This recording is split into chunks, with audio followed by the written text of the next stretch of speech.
ప్రార్థన చేసుకొని దినమును యొక్క కోరికను మనము ముగించుకోవటానికి సిద్ధపడదాం. సమయంలో బైబిల్ గ్రంథంలో నుంచి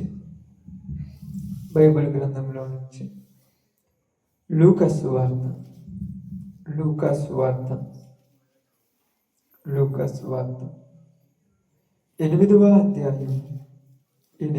అధ్యాయం లూకా సువార్త 8వ అధ్యాయం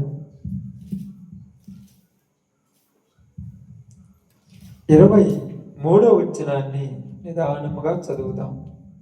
23వ వచనం.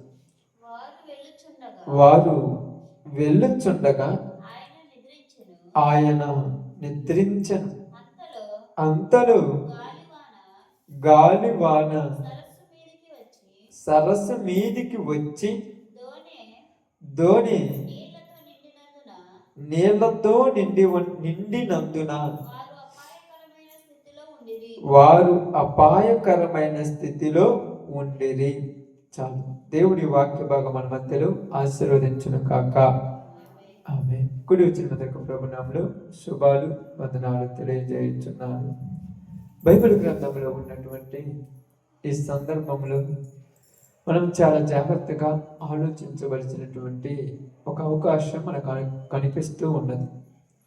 ఏమిటంటే ప్రియ సహోదరి సహోదరులారా, యేసుక్రీస్తు వారు అక్కడ జరిగినటువంటి సంఘటనలు మనం చూసినప్పుడు చాలా గొప్ప కార్యములు జరిగించిన తర్వాత అనేక మందిని బాగు చేసి అక్కడ సువార్త జరిగించిన తర్వాత ఆయన తన శిష్యులతో కూడా వేరే ప్రాంతానికి వెళుతూ ఉన్నాడు. ఈ రోజుల్లో మనం ఒక ప్రాంతం నుంచి మరొక ప్రాంతానికి వెళ్ళాలంటే బైకుల మీదైనను, ఆటోల మీదైనను, బస్సుల మీదైనను, రైలులోనైనా వెళుతూ ఉంటాం, లేకపోతే విమానాలతోనైనా వెళుతూ ఉంటాం. కానీ ఆ రోజులను ఇలాంటి సౌకర్యం తక్కువగా ఉన్నది కనుక వారు ఎక్కడికి వెళ్ళినా కూడా ఓడలలోను, దోణిలోను వెళ్ళాలి, పడవలలోను వెళుతూ ఉండాలి. ఇప్పుడు మరో ప్రాంతానికి వెళ్ళాలంటే గుర్రముల మీదను లేకపోతే కాలినడకను వెళుతూ ఉంటారు. ఇప్పుడు యేసు ప్రభు వారు ఇక్కడ చూసినప్పుడు, ఆలోచించినప్పుడు, మనం చూసినప్పుడు ఆయన దోణి ఎక్కి సరస్సు అద్దరికి పోదుమని వారితో చెప్పగా వారు ఆ దోణిను త్రోసి బయలుదేరి. ఇప్పుడు యేసు ప్రభు వారు సువార్త చేస్తూ ఉన్నాడు. ప్రతి ప్రాంతంలో సువార్త చేస్తున్నాడు. ఆయన వచ్చినది దేనికో మనకు తెలుసు. నశించిన దానిని వెతికి రక్షించడానికి యేసు ప్రభు వారు వచ్చారు. 3.5 సంవత్సరంలో ఆయన జీవితంలో ఎక్కడ కూడా రెస్ట్ తీసుకున్నట్టు కానీ, ఎక్కడ ఆలోచన కలిగి ఉన్నట్టు కానీ, తన కోరికల కోసం బ్రతికినట్టు కానీ ఎక్కడా లేదు. ఆ అన్ని రోజులు ఏ ఒక్క క్షణము వేస్ట్ చేస్తే ఈ క్షణాన్ని ఎవరినైనా మారుస్తానేమో అనే ఆశ కలిగి క్షణమైనను గడి అయినను వేస్ట్ చేయకుండా, వ్యర్థం చేయకుండా ఉన్న సమయం అంతా సువార్త చేయడానికి ప్రయాసపడ్డాడు యేసు ప్రభు వారు. అది మీ అందరికీ తెలిసినటువంటి సంఘటన. అయితే ఇప్పుడు యేసు ప్రభు వారు అక్కడ నుంచి, ఆయా ప్రాంతాల నుంచి, ఆ ప్రదేశాల నుంచి తర్వాత దేవుని వాక్యము అక్కడ వాళ్ళకు బోధించి అక్కడ వాళ్ళందరికీ తెలియచేసిన తర్వాత మనం ఈ సరస్సు నుంచి వేరే చోటుకి వెళ్దాం, సరస్సు దాటి అటు వాళ్ళకి వెళ్ళేసి అక్కడ కొంతమందికి తెలియచేయాల్సిన పనులు ఉన్నాయి, మనం వెళ్ళి తెలియచేద్దామన్నప్పుడు యేసు ప్రభు వారితో తన శిష్యులు కూడా వెళుతున్నారు. ఇక్కడ ఎవరమ్మా? శిష్యులు. యేసు ప్రభు వారితో శిష్యులు వెళుతూ ఉన్నారు.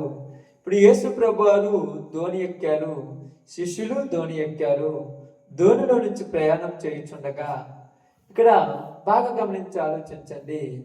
శిష్యులు ఒక పక్కన ఉంటే యేసు ప్రభు మరో పక్కన వెళ్ళేసి కొంచెం రెస్ట్ తీసుకోవాలనేసి దోణి ఎనికి భాగంలోనికి వెళ్ళి అక్కడ తల వాల్చుకొని నిద్రించుచుండెను.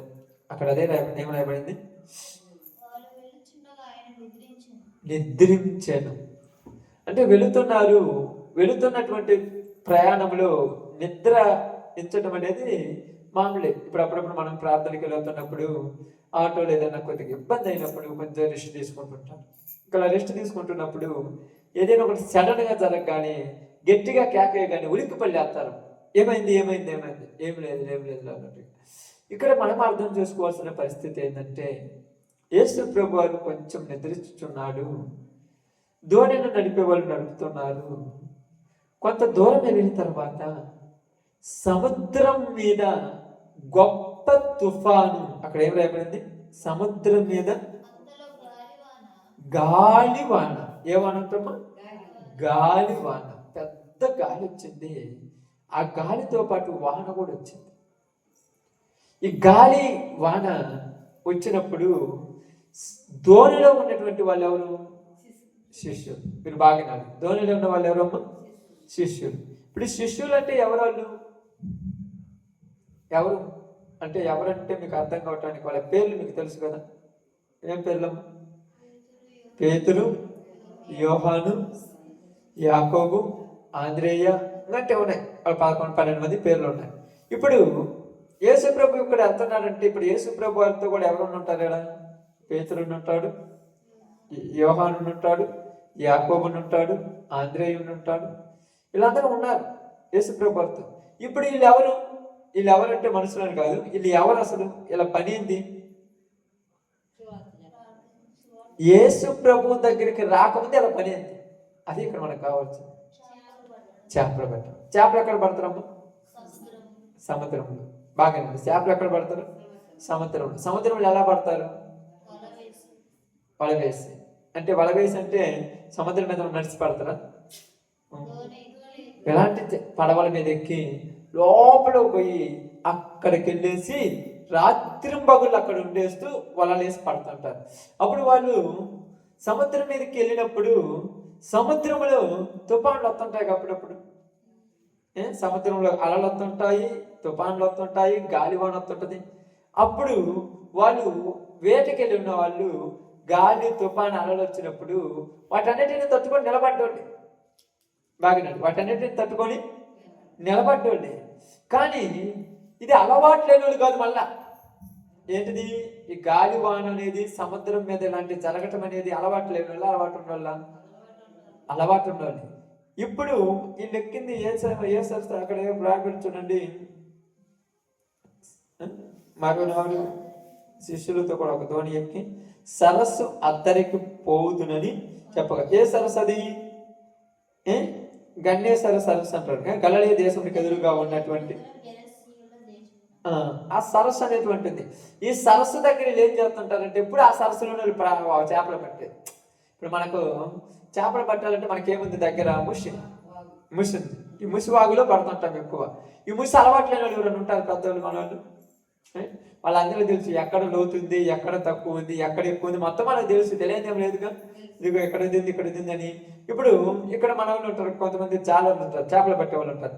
వీళ్ళు ఇంతంత లోతును మోసి పారుతున్నప్పుడు లోపలికి వెళ్ళి చేపలు పట్టేస్తారు. మనం చూసి భయపడతాం, వాళ్ళకి భయం ఉండదు. వాళ్ళకి అలవాటైంది. ఇప్పుడు ఏళ్ళకును ఈ యొక్క సరస్సుల మీద చేపల పట్టడం అలవాటే. బాగా అర్థం చేసుకోండి. ఈరోజు ఒక మంచి విషయం మనం మాట్లాడుకుందాం. చేపల సముద్రం మీదకి వెళ్ళి పట్టడము అలవాటే. ఈ సరస్సు మొత్తం తిరగటము అలవాటే. సముద్రం మీద ఇంతకు ముందు చేపలు పట్టినప్పుడు ఆ చేపలు పడుతున్నటువంటి సందర్భంలో తుఫాన్లు వచ్చినాయి, గాలివాన్లు వచ్చినాయి, అలలు వచ్చినాయి, దోణెలు బయటకు పోయాయి, మళ్ళా బయటకు వచ్చి ఎన్నెన్నో జరిగాయి. ఇదేం కొత్త ఏం కాదు, మనకు అలవాటే. కానీ ఇప్పుడు ఏం జరిగిందంటే బాగానండి, ఇప్పుడు వీళ్ళు యేసు ప్రభు వారిని వెంబడిస్తున్నారు. ఎవరినమ్మా? యేసు ప్రభుని వెంబడిస్తున్నారు. బాగా గుర్తుపెట్టుకోండి. యేసు ప్రభుని వెంబడిస్తున్నప్పుడు యేసు ప్రభు దగ్గరికి వచ్చినప్పుడు వీళ్ళు ఎలా వచ్చారు?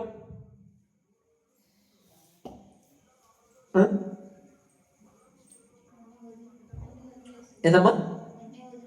వలలు వదిలిపెట్టి వచ్చారు.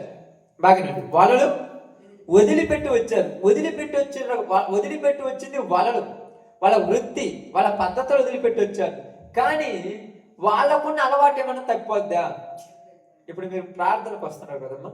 ప్రార్థనకు రాకముందు మీకు పొలంలో కలుపు తీసే అలవాటు ఉంటుంది, ఆకుగొట్టే అలవాటు ఉంటుంది. ఇది పని. ఆకుగొట్టడం కానీ, కలుపు తీయటం కానీ, కట్టెలు కొట్టడం కానీ, ఇంకా మిరగాయలు కొట్టడం కానీ పని అలవాటు ఉంటుంది. ప్రార్థనకు వచ్చిన తర్వాత అదేమన్నా మర్చిపోతామా? ఇది ఊరు పోతారు ఎంత పెద్దగా ఉంది, ఇది ఊరు చేస్తారు ఎంత ఉంది, అమ్మో ఇది అంతా మనమే చేయాలని అట్లా. ఎందుకంటే అది మనకు తెలుస్తుంది అనమాట, అది అలవాటు అయిపోయింది. అమ్మో దీని లోపల పోతే ఏమన్నా ఉంది, అది భయం ఉండదు. ఇంకా ఇప్పుడు ఈ ఇల్లును అలవాటు ఉన్నది, వదిలిపెట్టింది దేటిని? వలలే. ఇప్పుడు వలలు వదిలిపెట్టారు, వృత్తిని వదిలిపెట్టారు, యేసు ప్రభుత్వం వచ్చారు. ఇప్పుడు వీళ్ళకి సముద్రం మీద పోతున్నప్పుడు వాళ్ళకి ఏమనిపించాలి? సముద్రం ఎట్టుండగలకు, ఎట్టుండాలి చెప్పండి? నీళ్లు తాగినట్టు ఉండాలి సముద్రాలు అంటారు ఈ యొక్క సరస్సు. ఎందుకంటే సముద్రాలలో చేపలు పట్టిన వాళ్ళకి సరస్సు ఒక లెక్క, ఇలాగ నీళ్లు తాగినట్టు ఉండాలి. వీళ్ళు ఆ సరస్సు మీద తిరుగుతున్నప్పుడల్లా నిన్నగాక మనం తిరిగిందే కదా, అల్లాడ మనం ఆడుకోలేదు, మనం తిరగలేదు, అల్లాడ మనం వేత కొట్టలేదా, ఇలా ఉండాలి వాళ్ళకు. ఇప్పుడు ఎప్పుడైతే యేసు ప్రభు వారు ఉన్నాడు, యేసు ప్రభు వారితో వీళ్ళు ఉన్నారు. ఇప్పుడు ధోని కొద్దిగా ముందుకు పోయిందంతే. అక్కడ ధోని కొంచెం చూడండి,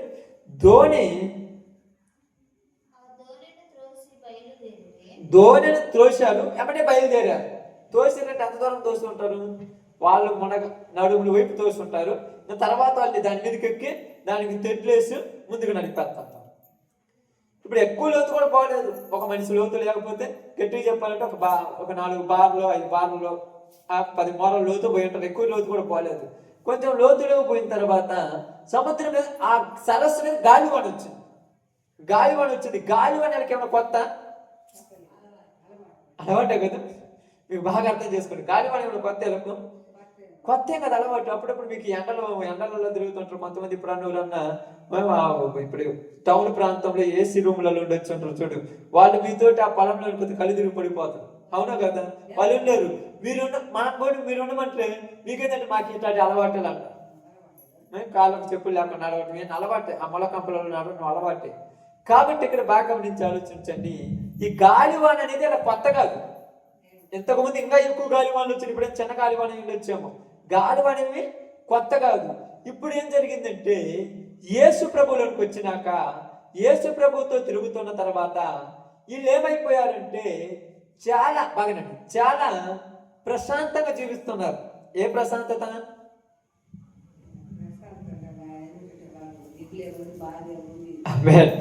దిగులు లేదు, బాధ లేదు, కష్టం లేదు, పదార్థం ఉంది, కుష్యాలు ఉంది, అన్నీ ఉన్నాయి. ఇప్పుడు ఇవన్నీ ఉన్న తర్వాత ఇప్పుడు యేసు ప్రభువారితో వస్తున్నప్పుడు యేసు ప్రభువారు వెనకెళ్ళేసి కొద్దిగా నెక్స్ట్ తీసుకుంటుంటే ఇప్పుడు గాలివాన తెలిసింది. ఏమైందమ్మా? సరస్సు మీద గాలివాన వచ్చి ధోని నిండిపోయింది, గాలివాన వచ్చింది. ఇప్పుడు గాలివాన వచ్చినప్పుడు వాళ్ళకి ఏం గుర్తు రావాలి? మనకేమిది పెద్ద భయమా? ఇట్లాంటి నేను ఎన్నో చూసినాను అన్నాడు. కానీ ఇప్పుడు ఏమంటున్నారు? ఇప్పుడు ఏమంటున్నారు చెప్పండి? బాగా ఇట్లాంటి ఇది ఒక లెక్క, ఇట్లాంటి ఎన్ని చూసినది ఇప్పుడు ఒక లెక్క. ఇదే పెద్ద సమస్య కాదు మాకు. ఎందుకంటే మేము ఇంతకు ముందు ఇదిగో ఆ గలిలయ సముద్ర తీరంలోనికి వెళ్ళి చేపలు పడుతుంటే ఆ సముద్రం యొక్క అలలకి మా యొక్క పడవలు తిరగబడి మళ్ళా లేచాయి. అంతంత పెద్ద పాటలో పట్టిన ఈ గాలి ఒక లెక్క మాకు. కానీ ఎప్పుడైతే యేసు ప్రభు దగ్గరికి వచ్చారో, ఎప్పుడైతే యేసు ప్రభుతో నడుస్తూ ఉన్నారో చిన్న సమస్యను కూడా ఇప్పుడు ఓర్చుకోలేకపోతున్నారు. చిన్నదే సమస్య, పెద్దదే. ఇప్పుడు చిన్న సమస్య ఇప్పుడు ఎవరి మీద నెట్టేస్తున్నారు? ఇది ఆమె ఏది ప్రభువా? మేము చచ్చిపోతుంటే నీకు బాధ లేదా? అదే కదా మా రాయబడింది. అదే మేము నశించిపోవచ్చున్నాము.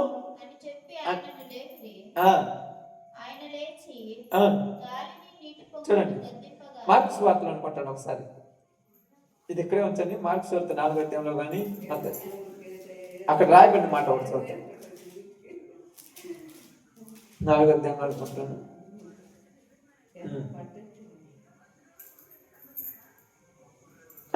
4:38. ఆ ధోని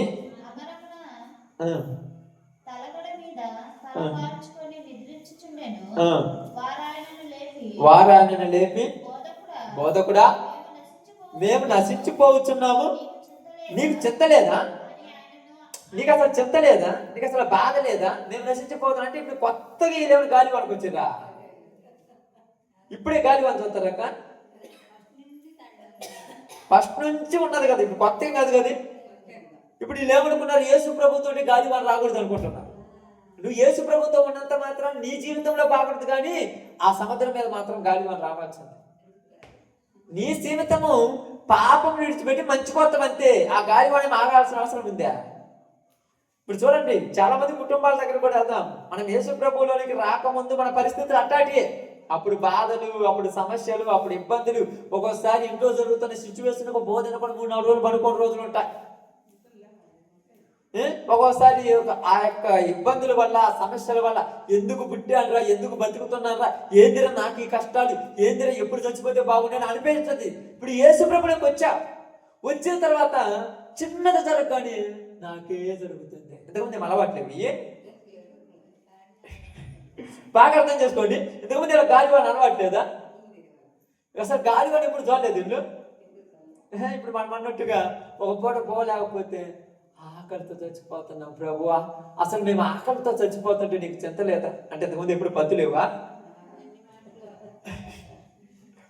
అంటే కొత్తగా తయారైనట్టున్నారు. ఇప్పుడు నీకు వచ్చిన తర్వాత ఏంది? ఈ యేసు ప్రభుత్వం ఓడెక్కిన తర్వాత అసలు గాలివాన అంటే మాకు తెలియదు, గాలివాన ఎట్టాడుదో మాకు తెలియదు, ఏంటయ్యా గాలివాన వచ్చింది అన్నట్టు ఫీల్ అయిపోతున్నారు. అదే కదా పెద్దలు అన్నట్టుగా అప్పుడప్పుడు మనం అంటున్నది. అదే ఒక సామెత తాస్తారు కదా, ఒక శాఖ ఏదంటారు సార్ అంటే, రాజా వంకర కాలు ఏంది అన్నట్టు వ్యవహారం. అసలు అది గాలివాన తెలియదా? ఇంతకుముందు నీ జీవితంలో మన కుటుంబాలలో ఇలా పరిస్థితుల్లో ఇంతకుముందు ఇంటి నిండా తాగుబోతులే, ఇంటి నిండా వ్యభిచారులు, ఇంటి నిండా దొంగలు, ఎప్పుడు ఆ ఇంట్లో కుదార్తె ఉండేది కాదు, ఎప్పుడు ఆ ఇంట్లో బాధ ఉండేది కాదు, ఏ రోజు కూడా ప్రశాంతంగా బోధన రోజు లేదు. ఈరోజు నువ్వు యేసు ప్రభు దగ్గరికి వచ్చావు. ఈరోజు ఎప్పుడో ఒకసారి ఒక చిన్న సిచ్యువేషన్ జరిగితే ఏది నాకు ఇలా జరుగుతుంది, అసలు నీకు అలవాట్లేదా? అసలు అలాంటి ఐడియా కూడా లేదా? అసలు ఇలా ఉంటుందని ఇప్పుడు తెలియదా? దాంట్లోనే తాడిమేరి, దాంట్లోనే అంటారు చూడండి, బుర్లాడి గిట్లాడి ఇప్పుడు వచ్చిన తర్వాత చిన్న జరుగుతుంటే ఏంది ప్రభువా అంటున్నారు. ప్రభువా మేము నశించిపోతున్నాము, నీకు చింత లేదా అంటే నశించిపోతాను. నీకేమైనా కొత్తయా? ఏమన్నా నీకు కొత్తయా అంటే ఇప్పుడు మనం వచ్చాము కాబట్టి స్థితి మారాల్సిన పనిలా మన జీవితం మారాలి. ఇప్పుడు వీళ్ళు వచ్చిన తర్వాత వదిలిపెట్టింది ఏంది? వీళ్ళు వాళ్ళనే వదిలిపెట్టారు, పరిస్థితుల్లో వదిలిపెట్టడానికి లేదు. అర్థమైందా? పౌలు గారు సువార్త చెప్పడానికి పోతుంటే ఓడెక్కిపోతున్నాడు. ఆయన ఓడెక్కిపోతుంటే మధ్యలో ఉబ్బిన తర్వాత ఏం జరిగింది తెలుసు? 24-23 అపోస్తుల కాలం చూస్తే అది ఉబ్బిన తర్వాత అంట ఓడంతా కూడా గాలి వానకంట అల్లకొల్లారం అయిపోయిందంట. అల్లకొల్లారం అయిపోయిన తర్వాత ఓడ అందరూ భయపాంతులు అయిపోతుంటే పౌలు ప్రార్థన చేసి అంటున్నారు, మీరు ఎవరు భయపడొద్దు, మనం ఖచ్చితంగా ఒడ్డుకు చేస్తామంటున్నారు. మేమేందుగా ఈ స్థితి, ఎంత సిచ్యువేషన్, ఇంత జరుగుతుంటే నువ్వు ఇంటికి పోతామంటే ఏంది? అసలు ఊపిరి అనేది ఉంటుందా? ఒకటన్నాడు, నా ప్రభు నాకేం చెప్పాడు తెలుసా? నువ్వు వెళ్ళి ఆ రాజు దగ్గర, అధిపతి దగ్గర నిలబడాలి అని నా దేవదూత చెప్పాడు. ఎట్టాటి 100,000 వచ్చినా నేను మాత్రం అక్కడికి వెళ్తానన్నాడు. ఇప్పుడు దేవుడు చెప్పాడుగా, దేవదూత చెప్పాడుకి వెళ్ళి మాట్లాడాలని. కొద్ది దూరం బాగానే ఓడంట బద్దలైపోయిందంట. బద్దలైపోయినప్పుడు ఎట్లా చెప్పండి, ఇక్కడ ఓడ బద్దలైందా? సారీ, ఇక్కడ పడవ బద్దలైంది మధ్యలోనే. బద్దలు కాదు, ఓన్లీ దాని మీద వచ్చి నీళ్లు పడ్డాయి అంతే. నీళ్లు పడి ఇట్లా తొలుగుతుంది. జనం పక్క ఆయన ఏం చేస్తున్నాడు? అసలు ఓడ తిరగబడితే నిద్ర వస్తుందా? అంటే నిద్రపోతున్నట్టే ఓడ కంట్రోల్ మీద, అసలు పడవ కంట్రోల్ మీదనేగా. ఇప్పుడు మీరు ఆటోలో వస్తున్నారు, ఆటో నడుపుకుంటూ వస్తున్నాను, మీరు నిద్రపోతున్నారు, ప్రశాంతంగా ఉందంటే ఆటో బాగా పోతుందని. కానీ ఎత్తి కింద వెళ్తే అప్పుడు లేస్తారు మీరు. అంటే ఆటో పర్ఫెక్ట్గా పోతుంటే మీరు నిద్రపోతున్నారు, ప్రశాంతంగా పడుకున్నారంటే పెద్ద లెక్క ఏం లేదు. కానీ చిన్నది అట్లాగానే ఇంతకుముందు ఎప్పుడు కింద కాలు దెబ్బ తగలేదా? ఇంతకుముందు నడుములు ఎప్పుడు రాలేదా? ఇంతకుముందు ఎప్పుడు కూడా దెబ్బ తగలేదా? ఓడక అట్ట అనగానే ఏంటి అంటే ఎప్పుడు అలవాట్లేదా? అసలు అలవాటు లేనట్టు, అంటే ఎగ్జాంపుల్ చెప్తాను ఏం కాదు, అసలు అలవాటు లేనట్టు ఎప్పుడు ఆడి కార్లలో హైటెక్ సిటీలలో హైవే రోడ్ల మీద తిరిగినట్టే చెప్తుంటాం. ఇంతకుముందు మనం కూడా ఆ మిరగాయలు పోయినప్పుడు ఆటోలు ఏర్పడిపోయినవే అవి గుర్తురావు. ఇప్పుడు ఏర్పడినప్పుడు పైపు కింద ఎత్తేసినప్పుడు ఆ ఎంజాయ్మెంట్ అవి గుర్తురావు. ఇప్పుడు ఇలా కదే చెప్తాను నేను ఇందాక మధ్యాహ్నము 2:30-3 గంటల సమయంలో ఆ గమ్మిపేట ప్రాంతంలో ఒక్కడు కూర్చున్నప్పుడు చదువుకుంటూ కూర్చుని ఈ సందర్భం చదువుతూ కూర్చున్నాను. అక్కడ ఏమర్థమైందంటే వీళ్ళందరేమో జాలర్లే, అందరూ జాలర్లే. మొత్తము అప్పసము ఏం తీసుకోకపోయాలమ్మా, వాళ్ళ భుజాన్ని చేసుకోకపోవడం దుండెత్తి వాళ్ళ పని అదే. వీళ్ళు కాదు వాళ్ళని భయపట్టలేదు. నాకు అర్థం కాలేదు అనిపించింది. అసలు నేను గాలి వాళ్ళకి భయపడొచ్చా? ఇప్పుడు మీరుండనుకో, ఇప్పుడు ఈ అక్కయ్య కానీ మీరుండనుకో, మీరు పనులు పోతారు, ఇప్పుడు పచ్చ కొట్టు పోతారు. నేను ఆ చేను చూసి నేను భయపడుతున్నాను అనుకోవాలి. ఈ మొఖానికి ఎప్పుడైనా చేను దగ్గరికి వచ్చింది అనుకోవాలి. అదే మీరు పోయి ఎంత చేయనా అంటే అట్టుంటది. అటువంటి చెప్పు. ఇప్పుడు నా చేతికి ఇంగ్లీష్ పేపర్ ఇచ్చి చదవమంటే నేను చూసి ఇట్లా అన్న అనుకోండి, ఏమంటారు? ఎప్పుడు అసలు ఎప్పుడైనా చదివిన అని అంటారుగా. అదే ఇంగ్లీష్ పేపర్ చూసుకుని దీన్ని ఎవరు చదువుతారు అన్న అనుకోండి, ఏమైపోయాము?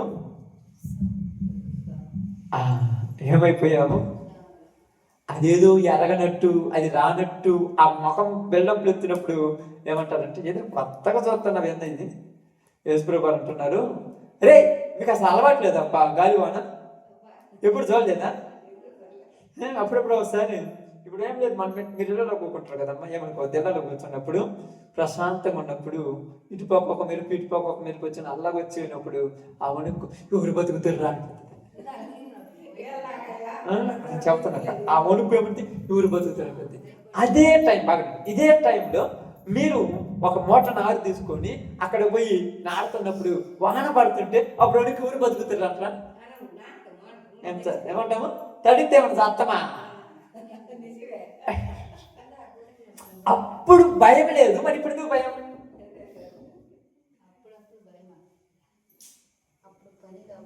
అప్పుడు నీకు దాని మీద ఇష్టం ఉంది, ఇప్పుడు నీకేమనిపించింది తెలుస్తా? తెలియని ఫీలింగ్, తెలియని భయం పట్టుకుంది మనసుకి.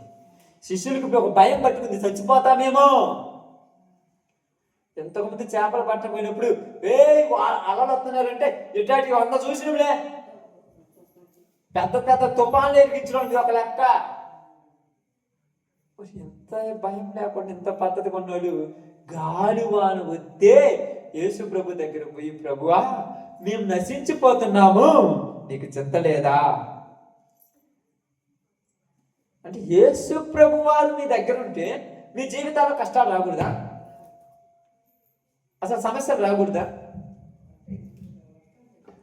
తలకు మించిన భాగం వచ్చినట్టు ఫీల్ అయిపోతారేంటి?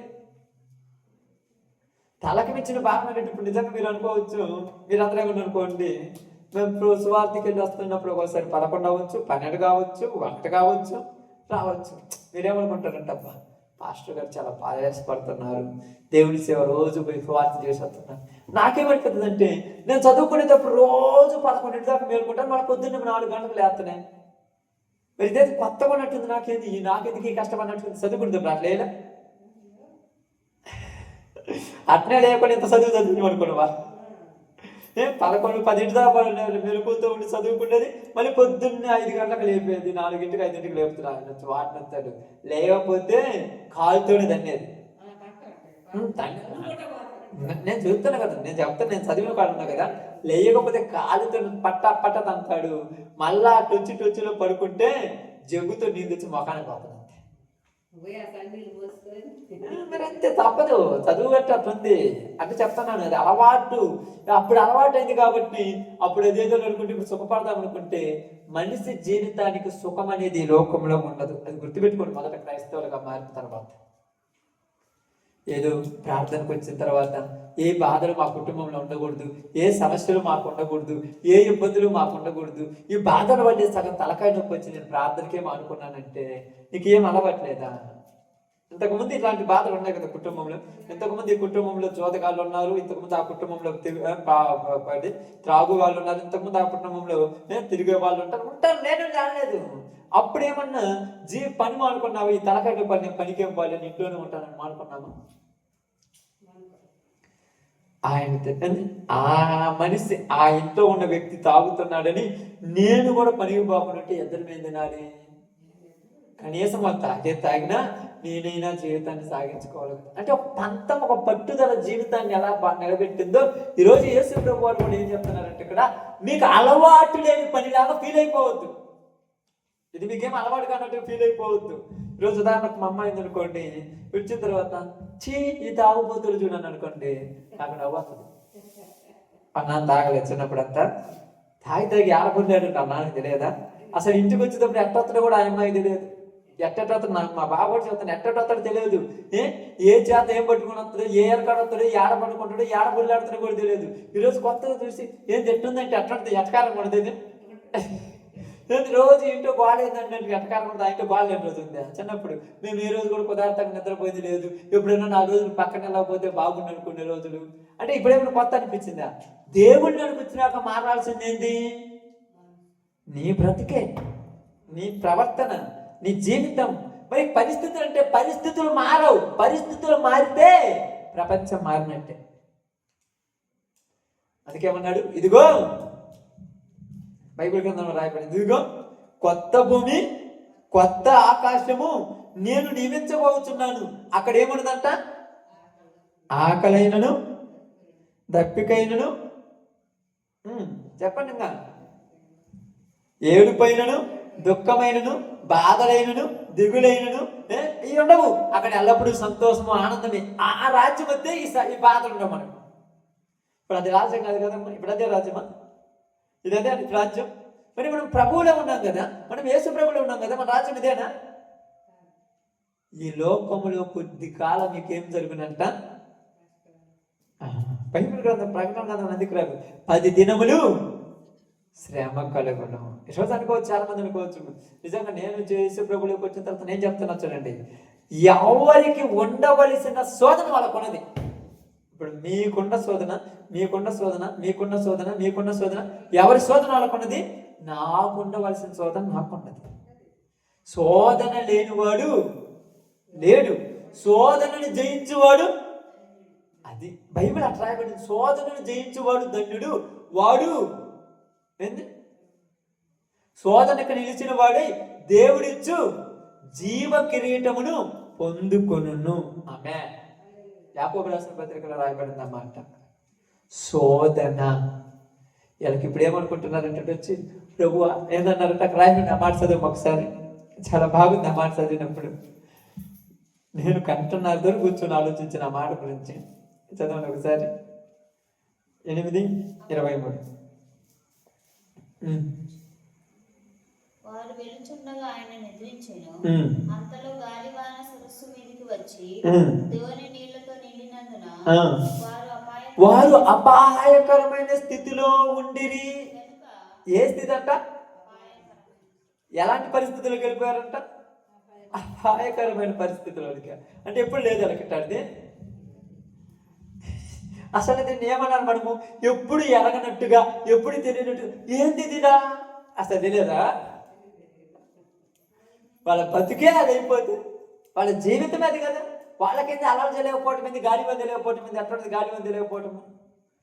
అప్పుడప్పుడు చాలా మంది అంటారు, ఈ మాయదారు వానింది ఇప్పుడు తగలబడి తెచ్చిందంటే మాయదారు ఎప్పుడు ఏమని తెలియదా? ఎంత మాట అంటున్నామా మనం. పరిస్థితులను మనకు అనుకూలంగా మార్చుకోవటం కాదు, మనము దేవుడికి అనుకూలంగా మారాలి. మనము దేవుడికి అనుకూలంగా మారాలి. అప్పుడప్పుడు సెలవుతుంది, అర్థమవుతుందా? సెలవుతుంటుంది. ఇప్పుడు ఏదన్నా పనికి పోయినప్పుడు సెలవుతుంటుంది.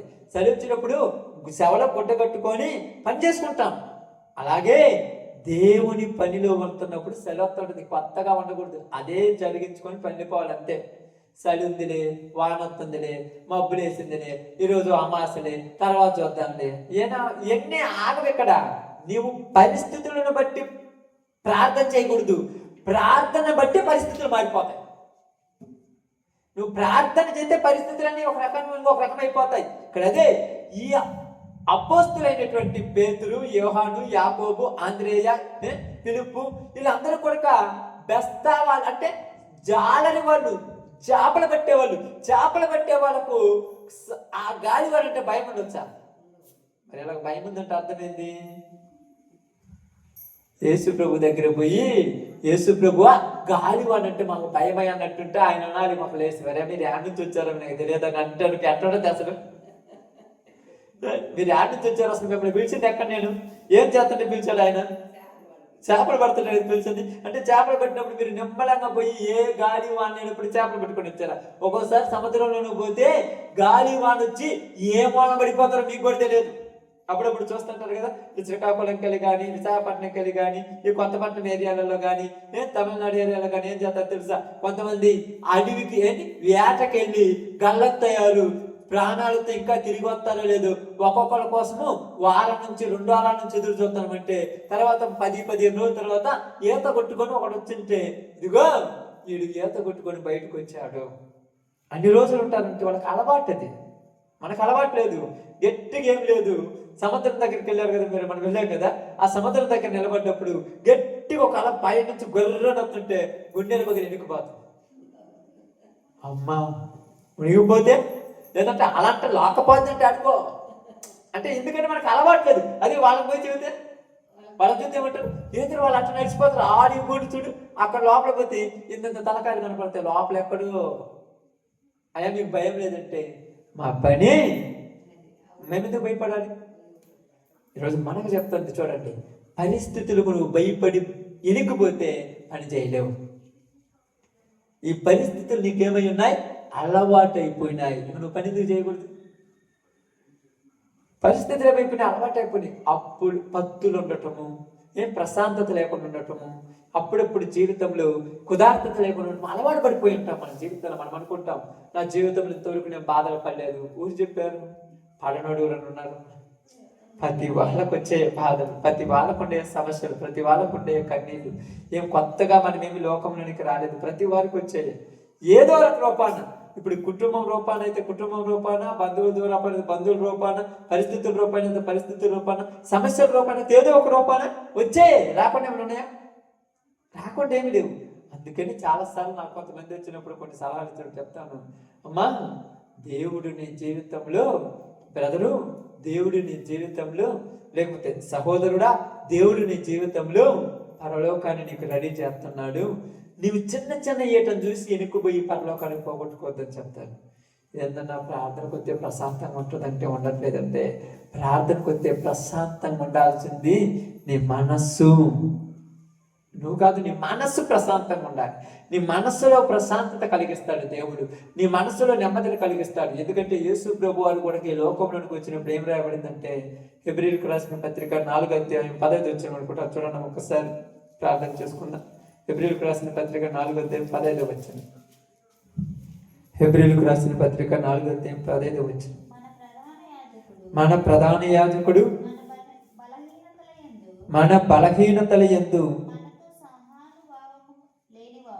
మనతో సమానుభావం లేనివాడు కాదు కానీ సమస్త విషయములను మనవలే శోధింపబడినను ఆయన పాపము లేనివాడిగా ఉండెను. అంటే సమస్త విషయంలో మనలాగా శోధింపబడ్డాడు. ఏ విషయాల్లో శోధింపబడ్డాడు తెలుసా మీ అందరికీ? ఇంట్లో వాళ్ళు నెట్టేశారు, తెలుసు కదా మీ అందరికీ. ఇంట్లో వాళ్ళు నెట్టేశారు. యేసుప్రభు మా ఇంట్లో తెలిపా. ఊర్లో వాళ్ళు ఏం చేశారు? గెట్టేశారు. మా ఊర్లో తెలిపమ్మన్నారు. ఏదోలే పాపం పోదాం, ఎక్కడన్నా సువార్త చేసుకుందాం, పాలకెళ్ళకి తెద్దామంటే కొన్ని ప్రాంతాల వాళ్ళు అంటే గెరసేనుల ప్రాంతానికి వెళితే అక్కడ సేనా దెయ్యాలు పట్టిన వాడికి వాళ్ళ నుంచి దెయ్యాన్ని వెళ్ళగొడితే వాళ్ళు కూడా ఏమన్నారు? మా ప్రాంతాల నుంచి వెళ్ళిపా, ఇంకొకసారి వచ్చిన నీ కాలు ఎరగొడతాను. మామూలుగా ఏదైనా అంటారు అనుకోండి, ప్రభువా వీళ్ళు సువార్తకు ఆటంకపరుస్తున్నారు ఏంది అంటే, ఆయన అంటాడు నన్నే పమ్మన్నారు, మిమ్మల్ని బొమ్మటం ఒక లెక్క, నన్నే పమ్మన్నారు. ప్రభువా మా ఇంట్లో వాళ్ళు నన్ను సపరేట్ పెట్టారంటే నన్నే పెట్టారు, మిమ్మల్ని పెట్టడం ఒక లెక్క. నన్నే పెట్టారు, యేసుప్రభుని పెట్టలేదా? ఏమన్నారు? ఇదిగో నా తల్లియు, ఇదిగో నా సహోదరులు అంటే వాళ్ళు అన్నారు, నువ్వు మా కాడొద్దులే, నీ పని నువ్వు చూసుకో, వెళ్ళిపోమన్నారు. నన్నే హేళన చేశారు, మిమ్మల్ని హేళన చేయడం ఒక లెక్క. అందుకని మనం నేర్చుకోవాల్సింది ఏంటంటే సిచ్యువేషన్, అంటే పరిస్థితులు. ఈ ఓడలో ఉన్నటువంటి వీళ్ళకు గాలివాన కొత్తేమి కానీ అప్పుడు చేపలు పట్టుకొని వచ్చారా, పట్టుకొని రాలేదా? బాగానండి. చివరి మాట, ఇప్పుడు మనకు వస్తున్న గాలివన్నీ కొత్త కాదు, కానీ ఇప్పుడు మనం చేపలు పడుతున్నామా లేదా?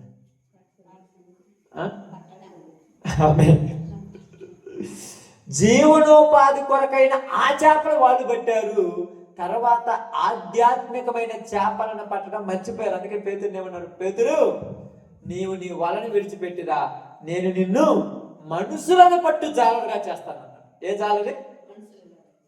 చేపలు పట్టే జాలం నుంచి మనుషులను పట్టే జాలరికి వచ్చాడు. ఇప్పుడు జాలరే, కానీ ఎక్కడికి పోయినా జాలరే. చేపలు పట్టినప్పుడు గాలివాన వస్తుంది, మనుషులు పట్టేటప్పుడు రాదా గాలివాన? అప్పుడు గాలివాన తట్టుకొని మరి చేపలు పట్టుకొని వచ్చాం. మరి ఇప్పుడు ప్రార్థన పోతుంటే అడిగిపోయి వార్త చెప్తా తిడుతున్నారయ్యా, తిట్టకుండా ముద్దు పెట్టుకుంటారా? రమ్మని ఇంట్లో పిలిచి కుర్చీలు వేసి చికెన్ పెట్టి మటన్ పెట్టి టీ ఇచ్చి దమ్సప్లు ఇచ్చి మీరు సువార్త చేయమని చెప్పిపోతారా? ఒట్టి మాటలు అయ్యన్నీ అట్టలేదు. ఏమంటారు తెలుసా? మీ ఊర్లలో యాడ్ లేదా? మా ఊరికి వచ్చేదని చెప్పడానికి అంతే కదా అనేది. ఇదిగో అడిగి పోయి ఊరు లేని కాదు చెప్పి ఏ చెబుతున్నావు నీ గోడ మాకు ఎందుకు ప్రొఫెక్ట్ అంటున్నారంటే నన్ను చూడండి అంటున్నాడు. ఆయన నన్ను అనలేదా? ఆయన అన్నాడు, మనం ఎందుకంటారు అంటే నేను ఎందుకు చెప్తున్నానంటే ఈరోజు గాలి వానలు అనేవి శిష్యులకు కొత్తేమి కాదు. అదే విధముగా మన జీవితాల్లో మనకు వస్తున్న సమస్యలు అనేవి మనకి కొత్త. మీరు అనొచ్చు, నాకు అసలు అలవాటు ఏంటంటే మంచిది, దేవుని జీవితం గొప్ప కార్యం చేస్తాడు అమ్మే.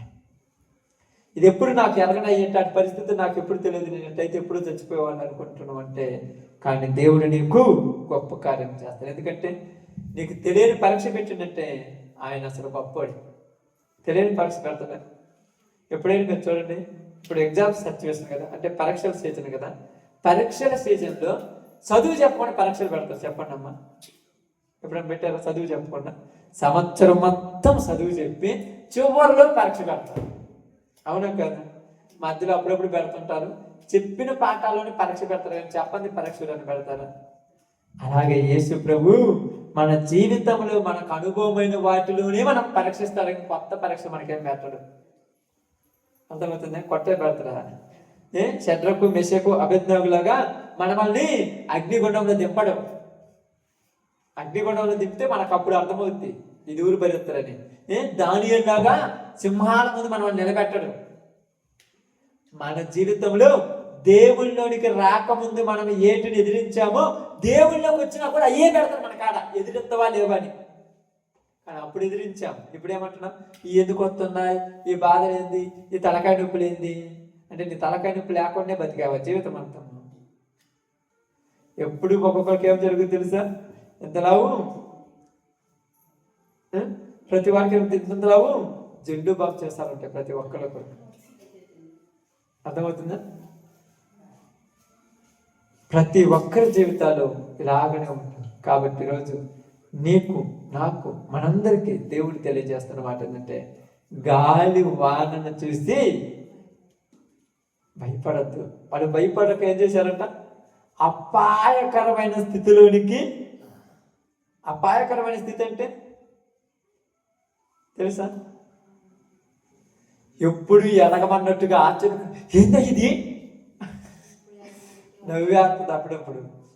ఇప్పుడు ఒక 4 రోజులు 10 రోజులు నేనేదో అక్కడ చదువుకొని వచ్చిన తర్వాత తిరిగి వచ్చిన తర్వాత ఆవు పేడ వేస్తా చూడు, పేడ నేనేది పచ్చగా ఉంది అనుకో, మీరు ఎట్లా అవుతారు తెలుపండి. మీకు పేడ కూడా తెలియదు అన్నట్టు. మీరేం దేన్ని నీళ్ళు పోసుకుంటారంటే ఎట్లా ఉంటుంది? ఇంతకుముందు నువ్వు పోసిందాన్ని అంటే చెప్తున్నాను. ఇప్పుడు శిష్యులు కూడా అదే మాట అంటున్నారు, గాలివాణి ఎందుకు ప్రభు అంటున్నారు. గాలివాణి మీకు తెలియదా? నీకన్నీ తెలుసు, కానీ ఇక్కడికి వచ్చిన తర్వాత గాలివాన రాకుండా ఆగదు. ఇక్కడికి వచ్చిన తర్వాత కూడా గాలివాన వస్తుంది. ఆమేన్. ఇక్కడికి వచ్చిన తర్వాత పరిస్థితులు వస్తాయి. ఇక్కడికి వచ్చిన తర్వాత నీకు లోకంలో ఉన్నప్పుడు ఎంత సమస్యలు వచ్చినాయో అలాంటివి వస్తాయి. కానీ నీకు అక్కడికి ఇక్కడికి తేడా ఏంటంటే అక్కడ దేవుడు లేడు, ఇక్కడ దేవుడు ఉన్నాడు. అక్కడ నీకు తోడు దేవుడు లేడు, ఇక్కడ నీకు తోడు దేవుడు ఉన్నాడు. ఇప్పుడు నువ్వు దేవుణ్ణి వాళ్ళు జరిగినప్పుడు ఎందుకు భయపడుతున్నావు? అల్ప విశ్వాసులారా, మీకు విశ్వాసం లేదా? మీకు నమ్మకం లేదా? మీకు నమ్మకం లేదు నేను ఉన్నానని ఎందుకు మీరు భయపడుతున్నారు అని లేచి గాలిని సముద్రమును గద్దింపగా అవి నిమ్మలమాయను. అవి నిమ్మలమైపోయినాయి. ఇప్పుడు పేతురు, యోహాను, యాకోబు శిష్యులందరి జీవితాలు బాగుపడ్డారమ్మా. తర్వాత గాలి వానలకు మించిన శోధనలు వచ్చాయి. వాళ్ళకు మామూలు రాలా, కత్తులు తీసుకుని తరుముకున్నారు ఒక్కొక్కరిని. ఏంది ప్రభు మాకు ఈ యొక్క అలవాట్లేదు అన్నప్పుడు ఏమన్నారు తెలుసా? ఇదిగో యేసు ప్రభువుని సిలువ ఇలా వేశారు, నన్ను మాత్రము కాళ్ళు పైకి తల కింది పెట్టి సిలువ వేయమన్నాడు పేతురు. యాకోబు ఏమన్నాడంటే, నా ప్రభువు నా కోసం చనిపోయాడు, నా ప్రభువు కోసం నేను శిరచ్ఛేదనం చేయబడతానని కత్తితో మెడ నరికించుకున్నాడు. ఏంది ప్రభు నువ్వు తోడున్నావు కదా, మాకు నా కష్టాలు రాకూడదు కదా, మాకు బాధలు రాకూడదు అని ప్రార్థన అసలు చేయడా? మా సమస్యలు తీర్చండి, మా కుటుంబంలో కష్టాలు తీర్చమనిలా. శిరచ్ఛేదనం చేయబడతానంటే నువ్వు పెట్టిన ప్రాణము నీ కోసం అర్పిస్తానని తల పెడితే కొట్టేశాడు. యోహాను తీసుకెళ్ళి ఆడేశారు తెలుసా? ఆడేశారమ్మా. యోహాను పద్మాసు దీపంలో నెట్టేశారు. ఇంట్లో వాళ్ళ నుంచి, బంధువుల నుంచి, అన్నదమ్ముల నుంచి, అక్కజల నుంచి, ఒకవేళ వివాహం అయి ఉంటే భార్య నుంచి, వాళ్ళందరి నుంచి దూరంగా ఎక్కడో పెట్టారు. ఇప్పుడు అడిగిన తర్వాత ఏంది ప్రభు నిన్ను నమ్ముకుంటే నాకు ఈ పరిస్థితి వచ్చింది అన్నాడా? పద్మాసు దీపంలో ఆదివారమున పరవశుడై ఉండగా దేవునితో సంభాషణలో మాట్లాడుతున్నాడు. ఈరోజు నీతో నాతో దేవుడు చెప్తున్న మాట, మనకు వస్తున్న పరిస్థితులే మనకు కొత్తవేమీ కావు. అవి గుర్తుపెట్టుకోండి చాలు. మనం బతకాలి దేవుళ్ళు. ఇవేం మనకేం కొత్తగా వచ్చినాయి కాదు. దేవుడు మనకు వచ్చేది ప్రతిదీ మనం అనుభవించిందే, మనం తెచ్చుకున్నదే, మనకు చూపించిందే. దేవుళ్ళలోకి వచ్చిన తర్వాత కొద్దిగా మనం డిస్టర్బ్ చేయడానికి అలా చేస్తాడు. చూడండి, ఇప్పుడు దేవుళ్ళలోకి వచ్చిన తర్వాత ఏం జరుగుతుంది? ఆ పరిస్థితులు, ఆ బాధలు అన్నింటిని బట్టి మనం డిస్టర్బ్ అయిపోయి ప్రార్థన అనుకుంటాం, కానీ ఇంకేం అనుకోం. ప్రార్థన తప్పితే ఇంక అన్ని పనులు జరుగుతుంటాయి సదావిధిగా. అన్నం తింటుంటాము, నిద్రపోతుంటుంటాము, ఇంట్లో పనులు చేసుకుంటుంటాము, అన్ని చేస్తుంటాము. మనం చెప్పేది ఏంటో ప్రార్థన ఒక్కటే మానుకుంటాం, మిగతా అన్ని జరిగిపోతుంటాయి యథావిధిగా. ఎందుకంటే ఇదే ఆటంకం అయిపోయింది వాటికి.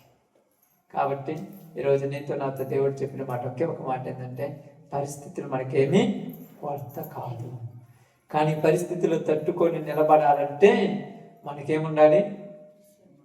ధైర్యం. ఆ ధైర్యము, అందుకే పేతురు గారు, పౌలు గారు తిమోతికి రాస్తే ఏమంటారు తెలుసా? ఇదిగో మనము పిరికితనము గల ఆత్మను పొందలేదు కానీ దేవుని యొక్క దత్తపుత్ర ఆత్మను పొందుకొని నిబ్బరమైన బుద్ధి గల వరమై ఉండాలి. దత్తపుత్ర ఆత్మ, దేవుని యొక్క శక్తి ప్రభావాలు మనలో ఉన్నాయి. ఓకే, అందరం తల ఉంచుకోండి, ప్రార్థన చేద్దాం. అందరం ప్రార్థనలోకి పోతాం. స్తోత్రం, స్తోత్రం దేవా, స్తోత్రం.